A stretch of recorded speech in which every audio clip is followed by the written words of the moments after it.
Vamos a ir un poquito ahora sí a platicar de algo que se conocen como los pilares de la programación orientada a objetos. Esto, si lo viste en la academia, es un repaso para ti. Si nunca has programado orientado a objetos y esta es tu primera vez, hay algo que se llaman pilares, es decir, son 4 columnas grandes que soportan todo este paradigma. Un paradigma, recuerda, es una forma de hacer cosas, de resolver problemas, de pensar, una ideología, una metodología. Eso es un paradigma, ¿no? Entonces, el primer pilar de la programación orientada a objetos como tal se llama abstracción.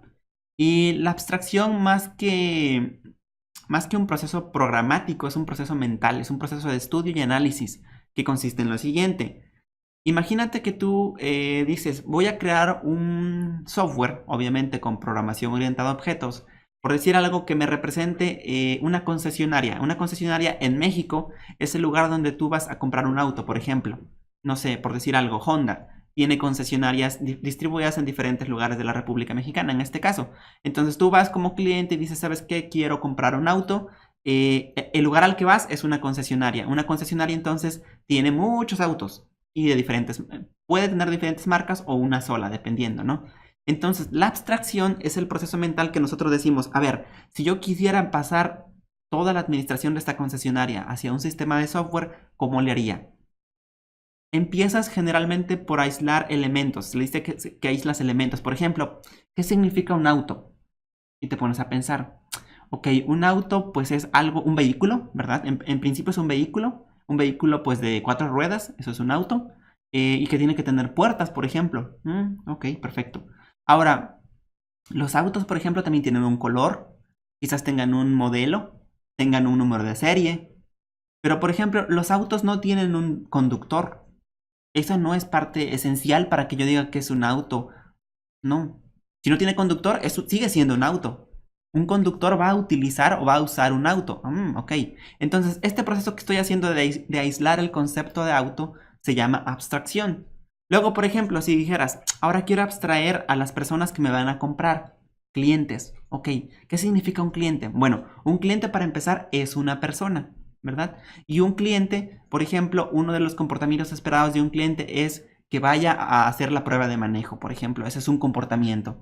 Pero también un comportamiento es que, por ejemplo, le entregue un presupuesto o que me pida un presupuesto más bien.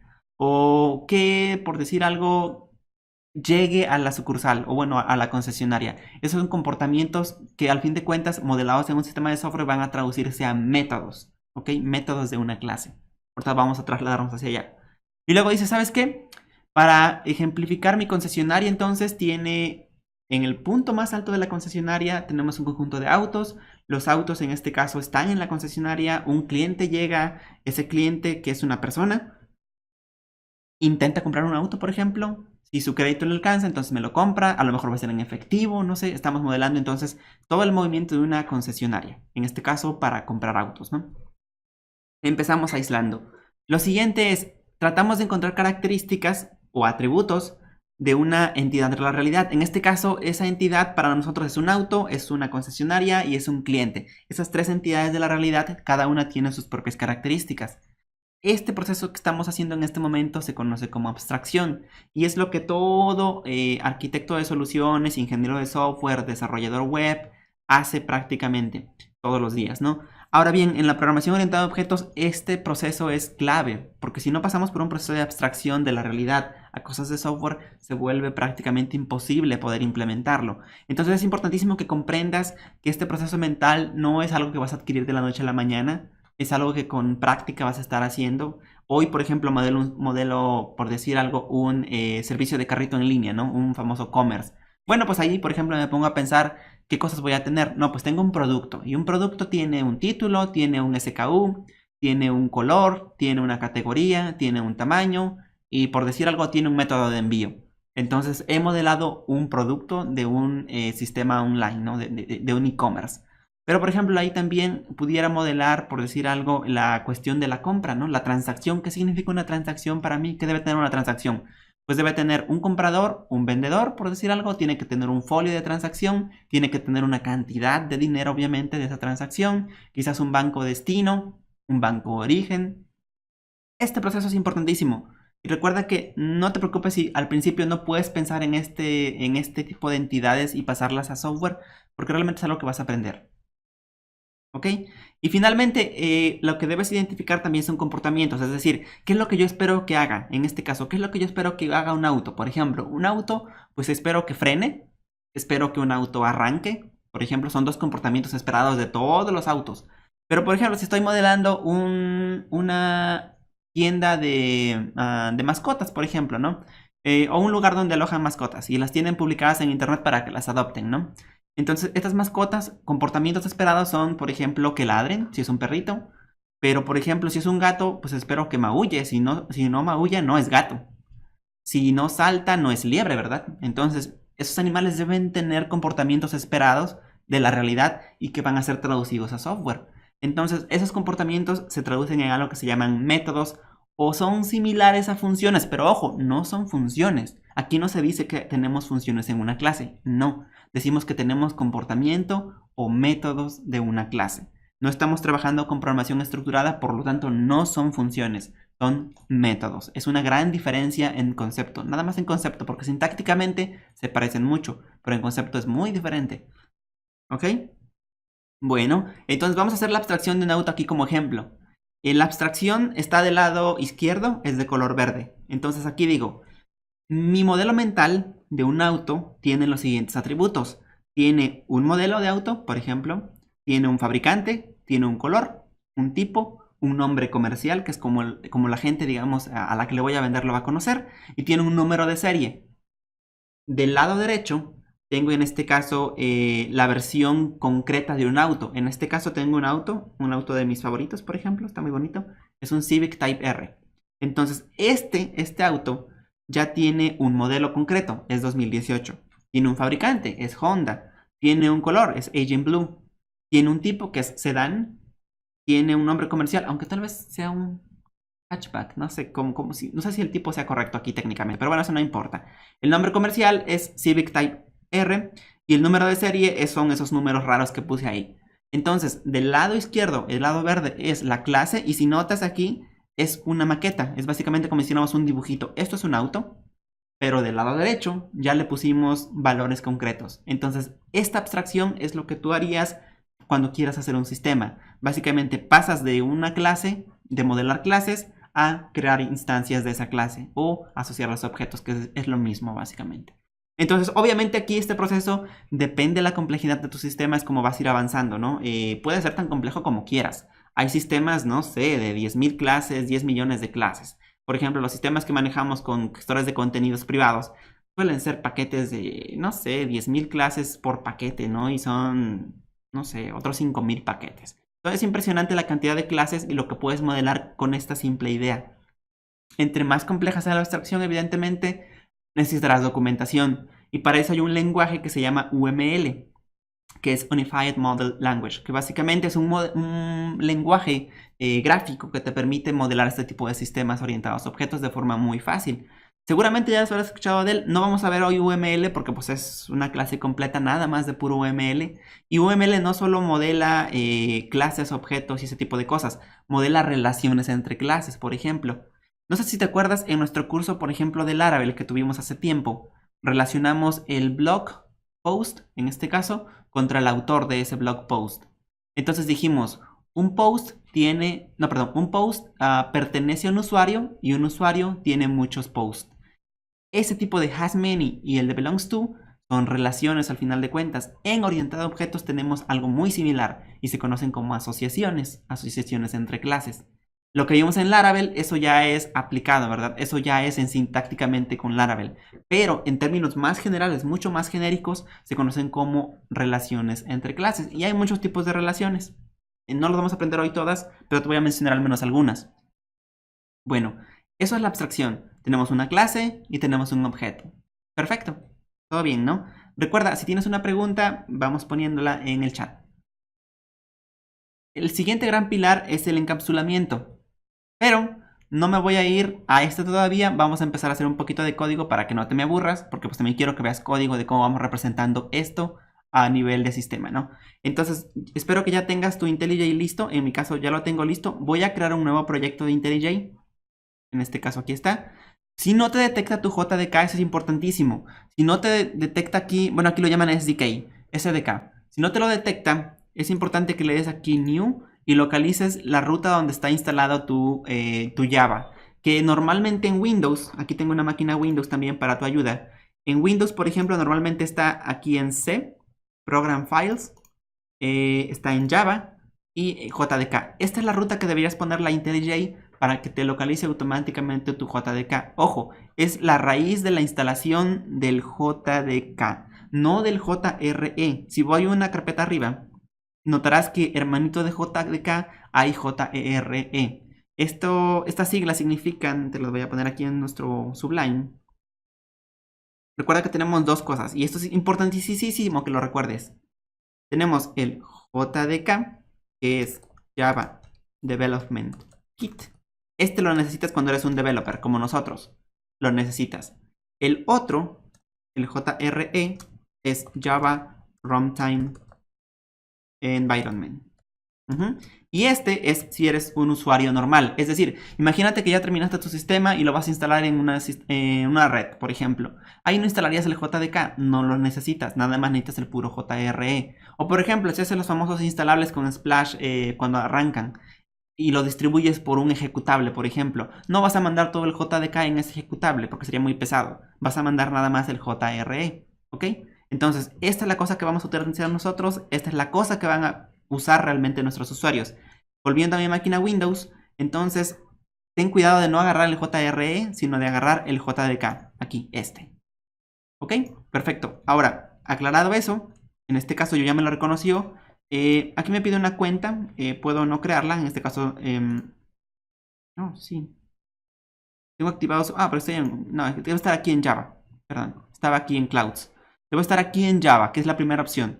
Ya tengo mi JDK. Aquí me pide si quiero agregar alguna biblioteca externa, por ejemplo, Scala. Yo tengo la versión Ultimate aquí de IntelliJ y por eso me aparecen muchísimas opciones. Porque pues de repente utilizo esto para hacer un poco de Ruby o para hacer Python. Pero no, en tu caso a lo mejor no veas todo esto, así que no te preocupes. No necesitamos nada de esto ahorita. Lo que necesitamos es que cree un proyecto desde una plantilla. Le di check a este cuadrito. Crear proyecto desde una plantilla. Y en este caso hay dos. Hay un Command Line App y hay un Java Hello World. Entonces puede ser cualquiera de las dos. Yo voy a empezar con la de Command Line, que es la más sencillita de todas, que básicamente es una aplicación de línea de comandos de Java. Entonces voy a seleccionar la primera opción que se llama Command Line App.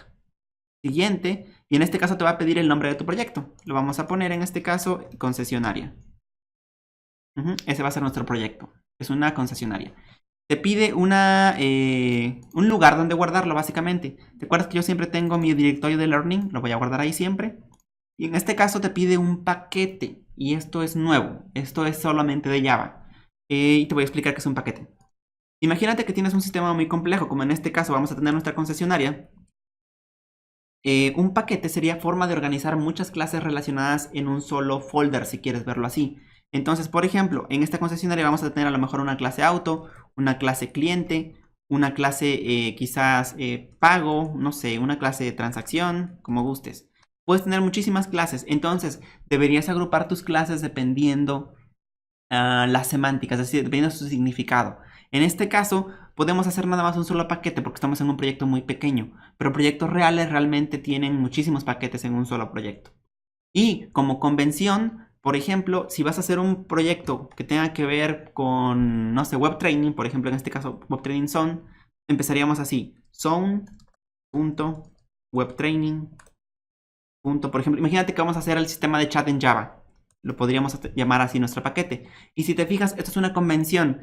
Es como si agarrara el dominio. Si te fijas, nuestro dominio es webtraining.zone.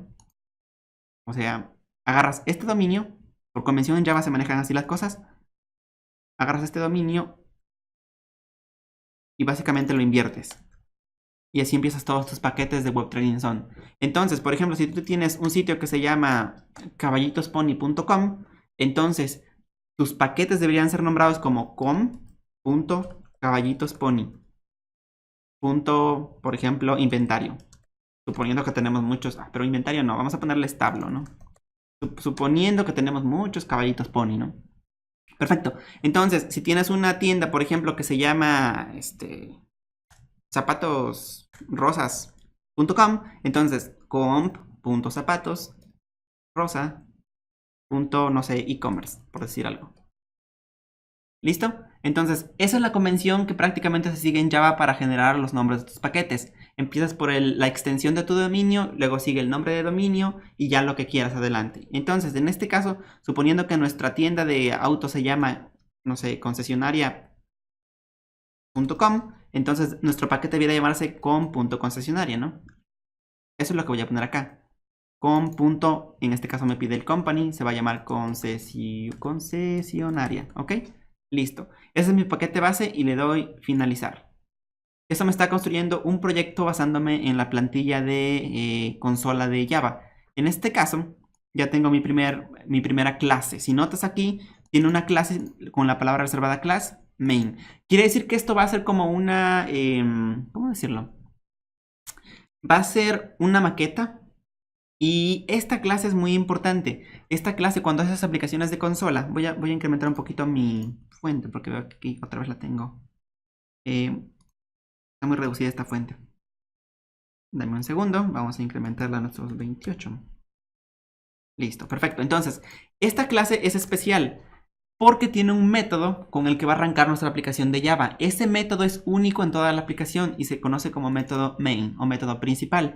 Y debe estar literalmente en este formato. Debe ser es como una función verlo así, pero recuerda, aquí no llamamos funciones, aquí decimos métodos. Entonces tengo un método main que en este caso es público. Todavía no hemos platicado qué significa público, ahorita te voy a explicar. Ni hemos platicado qué significa estático, ni sabemos qué es void. Pero créeme, esto va a funcionar. Entonces, en este caso voy a imprimir, ya sabes, nuestro hola mundo. Siempre debes arrancar con tu hola mundo. ¿Ok? Listo. Ya tendríamos nuestro primer mensajito de Java. Y ahora, ¿cómo lo ejecuto desde IntelliJ? Puedo hacer aquí en este, ¿cómo se llama esto? Menú. En este menú que dice Run Main. O puede darle clic derecho y luego decirle Run. No, perdón. Tienes que ir al archivo y luego darle clic derecho y decirle Run. Si lo ejecutas, eso lo que va a hacer es que te va a levantar una pequeña terminal aquí abajo. Mira, aquí está. Y si notas, aquí ya me está saliendo Hello World, el mensajito que puse acá. Entonces acabo de ejecutar una aplicación Java directamente desde IntelliJ IDEA. Así de sencillito puedes arrancar una aplicación de Java. Si lo hubiéramos hecho a mano, lo único que habríamos que hacer es compilar a mano esta clase, que sería con el compilador de Java, que se llama JavaC. No lo vamos a hacer, realmente eso no es tan interesante. Hay mucho material de cómo compilar con JavaC. No quiero que te lleves eso. Lo que quiero que te lleves es la programación orientada a objetos. Entonces, listo. Esto nos generó estos archivos especiales. Si notas aquí, está el out y aquí está toda la ruta. Production, concesionaria com, concesionaria y algo que se llama main.class. Esto sí es súper importantísimo que te lo explique. ¿Qué significan estos archivos .class? ¿Y por qué? Pues porque es la base de cómo funciona Java. Entonces, en este caso tienes un archivo. Aquí, digamos, tienes un archivo. Acabamos de hacer un archivo que tiene una extensión .java, ¿no? Entonces, aquí está tu extensión .java. Este es un archivo compatible pues con Java. Lo pasamos por un compilador. En este caso, este compilador se llama JavaC. ¿Ok? No lo estás viendo, pero está pasando. Tenemos un archivo de código fuente aquí básicamente. Escribes tus líneas de código, lo pasas por un compilador y lo que te va a regresar es un archivo especial o algo que es como un contenedor especial que tiene una extensión .class. Y esto es bien importante, es una extensión .class. ¿Dónde está eso? Recuerda, si voy a mi IntelliJ, la cosa que ves aquí que se llama main.class, ese es el archivo. Y ese archivo es muy importantísimo porque gracias a ese archivo lo que podemos hacer es ejecutar este código en algún lugar especial. Entonces estos .class se ejecutan, digamos, todos estos .class se ejecutan en algo especial. Esto parece un dinosaurio, está bien genial. Voy a hacer el dinosaurio completo. Ahí está. Este dinosaurio donde se ejecutan se conoce como JVM o Java Virtual Machine. A lo mejor lo hayas escuchado. Se llama Java Virtual Machine. Esa cosa, haz de cuenta que es una cosa que te permite ejecutar tus archivos Java. Pero obviamente no ejecuta el código fuente. Ejecuta este código intermedio que se llama .class. Este código intermedio técnicamente por dentro se le conoce como bytecode. Y es un código intermedio que solamente la máquina virtual de Java entiende. Hay otros lenguajes que pueden ejecutarse sobre la máquina virtual de Java. Por ejemplo, este lenguaje que te digo que generó la gente de JetBrains, que se llama Kotlin, los rusos, también puede correr sobre la Java Virtual Machine. O por ejemplo, si tienes un motor de JavaScript como Nashorn, también puede ejecutarse sobre la Java Virtual Machine. Es un concepto mucho más grande. Entonces, una máquina virtual, en este caso de Java, es como un contenedor que te permite ejecutar programas de Java encima de ella. Eso es la clave de por qué Java funciona en múltiples sistemas operativos. Algo que, por ejemplo, la gente de .NET no puede presumir. Bueno, excepto por Mono quizás, que Mono se puede ejecutar en Linux, ¿no? .NET solamente corre sobre Windows nativamente, porque pues obviamente es una tecnología que la hicieron para Windows. Java puede ejecutarse en Linux, puede ejecutarse en Mac, puede ejecutarse en Solaris, puede ejecutarse en cualquier Unix-like, básicamente. Y es gracias a la máquina virtual de Java, a esta cosita que tenemos acá. Gracias a esta máquina virtual de Java podemos ejecutar ese código. Recuerda, esto es importante, los archivos .class no son archivos que tú generaste, los generó el compilador JavaC. Si te preguntas, oye, ¿y dónde está ese compilador? En mi máquina. Voy a ir a la máquina Windows para explicarte dónde está. Porque lo más seguro es que tengas un Windows. Entonces, mira, ¿te acuerdas de la Java, del Java Development Kit, el JDK? Hay una cosa que se llama bin. Ese directorio binario tiene ejecutables. Y hay un ejecutable en particular que se llama JavaC, que debe estar por aquí. Ese es el compilador de Java. Ahí está. Entonces, este compilador es lo que estoy mandando a llamar desde IntelliJ IDEA, pero tú no lo estás viendo. Eso lo hizo automáticamente cuando le di run main. Primero compiló utilizando JavaC y luego lo ejecutó sobre la JVM, o sea, sobre nuestro dinosaurio. Entonces recuerda, lo que va a ejecutarse aquí va a ser siempre bytecode. El equivalente de esto en Microsoft se llama Microsoft Intermediate Language, MSIL, ¿no? El equivalente, si vienes del mundo Microsoft, tú generas, por ejemplo, archivos de C# aquí, los pasas por el compilador de C# y lo que te genera es un código intermedio que se llama MSIL. Ese MSIL es lo que realmente va a ejecutar la cosa de Microsoft. ¿Cómo se llama esa cosa, lo que ejecuta? ¿CLR? Creo que se llama CLR. Algo así. La cosa equivalente a la JVM hay un equivalente en Microsoft. .NET. ¿Vale? Bueno, entonces, recuerda, si tienes dudas de cómo ejecuta esto, es todo un mundo y es bien interesantísimo Java. Es una plataforma muy potente, te recomiendo que la empieces a aprender si todavía no la conoces. Bueno, vamos a hacer nuestra primera clase. Nos vamos a olvidar ahorita del bytecode y de la máquina virtual. Entonces ya tengo un paquete. Recuerda, un paquete no es más que una forma de agrupar clases relacionadas por significado, algo que tenga relación. Entonces vamos a generar aquí una nueva clase. En este caso va a ser nueva Java class, nueva clase de Java. Y aquí la convención dice lo siguiente: por cada archivo debieras tener nada más una clase. Es decir, vamos a generar, por ejemplo, una clase, que se llame vehículo. Así, un vehículo.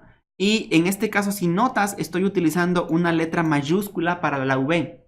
Y la estoy utilizando así porque son convenciones. Esas convenciones debes seguirlas. Porque si no, un llavero que te vea en el futuro te va a ver así, te va a ver feo.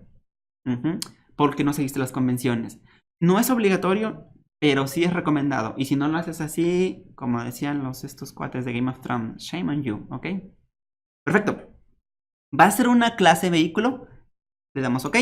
Y si notas, nos está generando la misma estructura. Básicamente tiene un paquete, que en este caso es a quién va a pertenecer esta clase. Y tenemos la clase vehículo. Entonces, en este caso tenemos la clase vehículo. Y luego vamos a hacer una clase auto, que se va a decir que va a heredar de este vehículo. Y ahorita te voy a explicar qué es la herencia, porque es otro de los grandes pilares de la programación orientada a objetos. Entonces ya tengo aquí mi clase. Por ejemplo, en este caso el vehículo, por ejemplo, le pudiera poner un atributo que va a ser el modelo. Todos los vehículos quiero que tengan modelo, por ejemplo, esto dice. Y bueno, ahorita aquí se ven como grisecitos porque no lo estoy utilizando. Ahora bien, en este caso aquí, en este método main, yo pudiera generar una instancia de la clase vehículo. ¿Cómo se hace eso en Java? Pones aquí un tipo, en este caso es el vehículo, un nombre de tu objeto y dices, quiero un nuevo vehículo. Y listo. Ya tengo un vehículo así de sencillito. Obviamente este vehículo no hace nada, o sea que es un vehículo aburrido, porque, por ejemplo, tiene algo que se llaman comportamientos, ¿verdad? Que son los métodos. Por defecto Java tiene una clase especial de la que todos los objetos son, o más bien de la que todas las clases son hijas. Esa clase se llama java.lang.object. Y esta clase siempre está presente. Esta clase, de hecho, tiene métodos como el método para transformar a cadena un objeto. O tiene el método para sacarle su code, el hash code. O tiene el método para estas cosas que tienen que ver con hilos. Todas estas cosas que se ves acá son básicamente métodos que vienen del object. Ah, el equals, por ejemplo, para comparar dos objetos. ¿Ok? Todo esto no es tan interesante, pero acabamos de ver nuestro primer concepto importante. Generamos una clase vehículo que nada más tiene un atributo que se llama modelo. Pero, por ejemplo, todos los vehículos se pueden trasladar, ¿cierto? Sino que caso, un vehículo por definición debe poder trasladarse. Entonces, tal vez podemos decir que los vehículos se mueven. Podríamos hacer esto. Entonces, podríamos generar, en este caso, no te preocupes por el public todavía. Voy a generar un método, es decir, voy a agregar comportamiento que va a llamar moverse. Y listo. Y por ahora, lo único que voy a decir es que esta cosa va a decir que me estoy moviendo. Vehículo moviéndose, ¿verdad? Listo. Ese es un comportamiento. Vehículo. Ahí está. Entonces, en mi clase main, yo ya pudiera, por ejemplo, invocar a ese comportamiento de mi vehículo. Pudiera decirle moverse. Y si yo ejecuto ahora este programa, lo que yo esperaría es ver aquí vehículo moviéndose. Entonces, vamos a recapitular qué hemos visto hasta ahora. Voy a ir a la presentación. Lo que hemos visto hasta ahora es el concepto de clase y objeto. En este caso yo tengo una clase vehículo y tengo un objeto de tipo vehículo. Todavía no vemos los demás, vamos con calma. Pero así de sencillito, esta es la base de la programación orientada a objetos. Tú identificas atributos y luego identificas comportamientos. Los atributos son, por ejemplo, el modelo del vehículo. Los comportamientos son lo que puede hacer ese vehículo. Por ejemplo, en este caso, se puede mover. Y en este caso, por ahora, estoy haciendo una impresión de cadena así sencillita. Luego lo vamos a ir complicando mucho más. Perfecto. Recuerda, otra cosa importante que aprendimos es que en Java, para poder ejecutar una aplicación de consola, necesitas un método especial. Ese método especial se llama main y debe ser escrito de esta forma. Y ahí ya puedes generar lo que tú gustes. En este caso estamos generando un vehículo y le pedimos a ese vehículo que se mueva. Perfecto. Ya está. También aprendimos lo que era la máquina virtual de Java, lo que era el JDK, lo que era el JRE, lo que es el bytecode y lo que es los que son .class al final de cuentas. Y lo que es el compilador, ¿no?